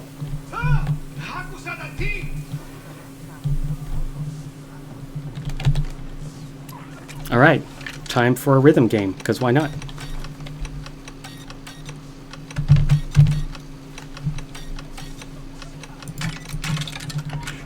It took me an embarrassingly long amount of time to catch the beat to. I ain't got rhythm tonight. Why not? We're doing a tour of all the various strips. This is Mastermind. These three are linked, so it's one of those three numbers. These three are linked, so it's one of these three numbers, and these are linked. And I've discovered that I got none of them, so I know that 21 is one of them. I know that probably 5 is one of them, and 10. Let's say that. Okay, so I figured out 10. Now I just need to switch 5 and 21. And Bob's your uncle. Get ourselves a little bit of that passenger list action and an access log. ND5, I got the list. You still at the bar? Yes, I'll wait for you here. If Ultis starts playing with his chips, that's to cover up cheating. Now, Real Iores is a lot of things, but he is not a cheater. He has never once cheated at Sabak.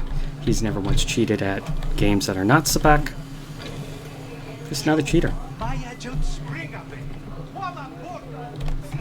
I'm now lost again. Okay, it's over there. It sounded like French there for a second. I get why they have demon droids, but I wish I could make them. How is locked a problem for Kay Vess? You want that next?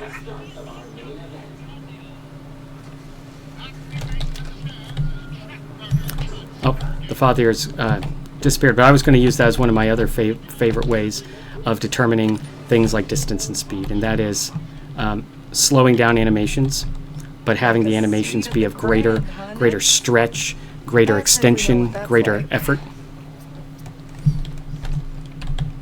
Those are all great ways to convey speed. Even called room service.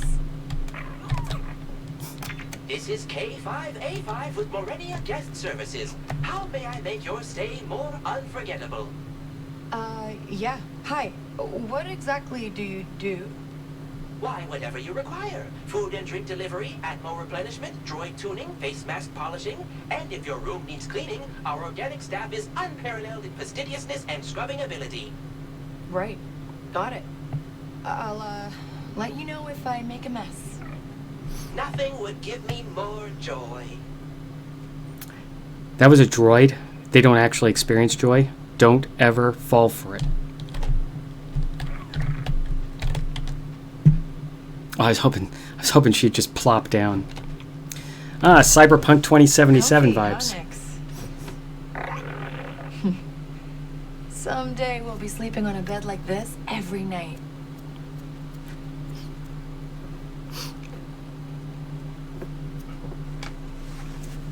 I was 6 when this went down.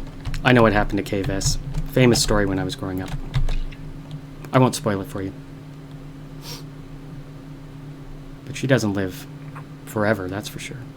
Not like that blowhard Doc Afra.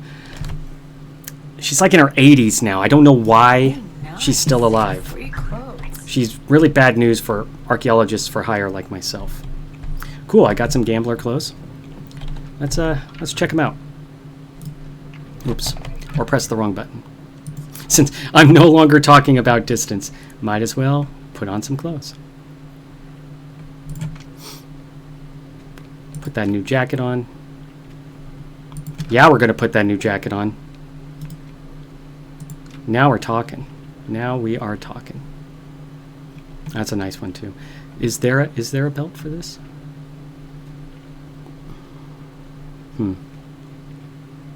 Well, we get to tour through belts. I'm a big fan of customization in games. But I do have a real sense nowadays of just how much the effort versus reward for the amount of customization there is. Unless you strongly monetize it and you do it well, you're spending a lot of money for a little return. For instance, this one has a lot of just dross, like the various very samey recolors or very slight texture changes. Fine. Gives you stuff to find. Oops, I forgot to actually.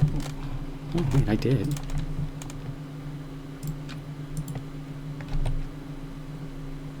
Why am I not in my delightful? Well, it says I'm equipped, so look at that. That is a person who knows their business. So I'm not in chat because I'm apparently logged in as Cloud Yeller. So if anyone has the ability to take care of that, that's cool. And if they don't, you're all rad anyway. Nope, not wearing the shiny pants. Oh, it's hard to tell, the lighting. Talk to me about the shiny. Nope, I feel like I'm still in those same pants. So. No, I can hit the right buttons, I promise. So that is so weird. It shows her in the shiny pants. It's things that you spend all your game time on. It says I'm there. It says I got it. I'm actually a little bummed. I mean, I'm getting all the credit for it, but I don't get to see the snazziness. I wonder if I do something like this.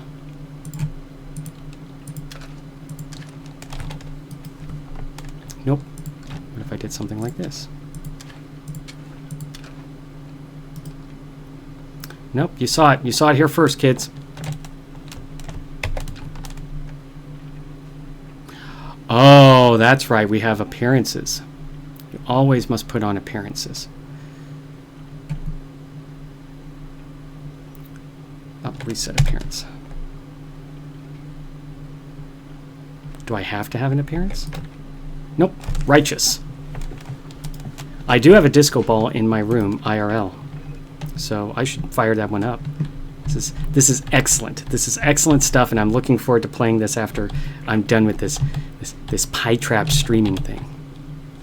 So before I go further and show you that the 70s live,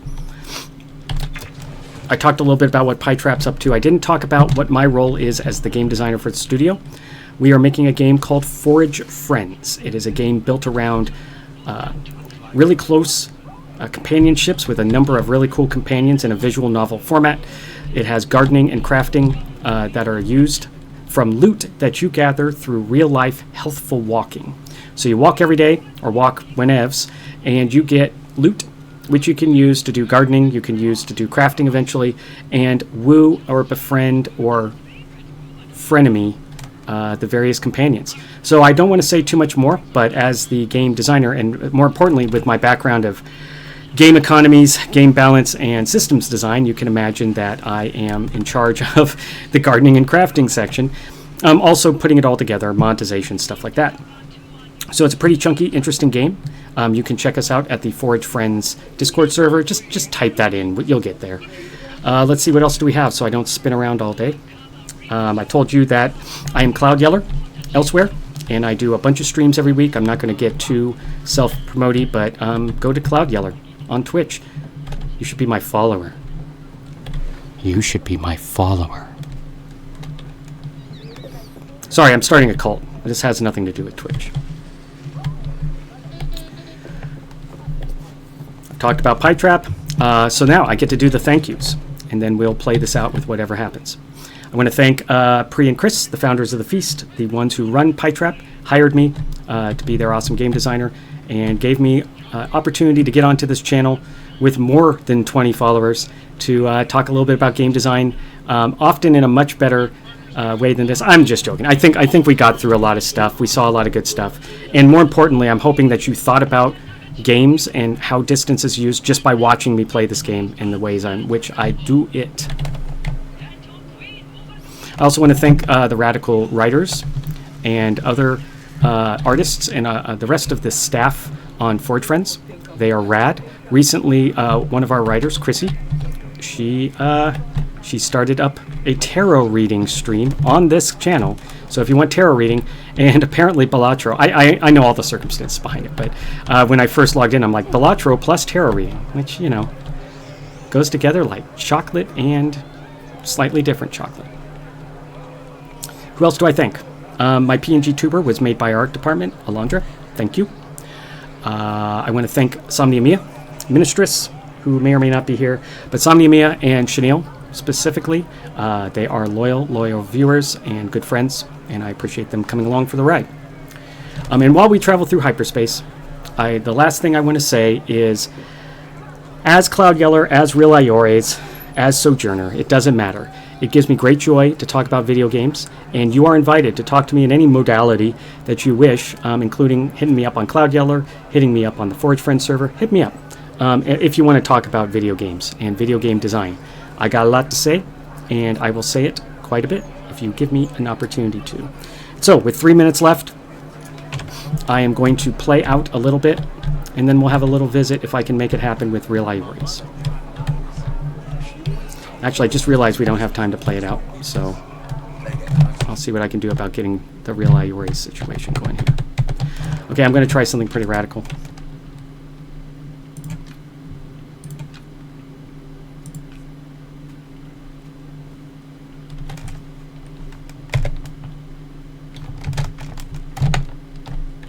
That was radical enough. So Real Iores here.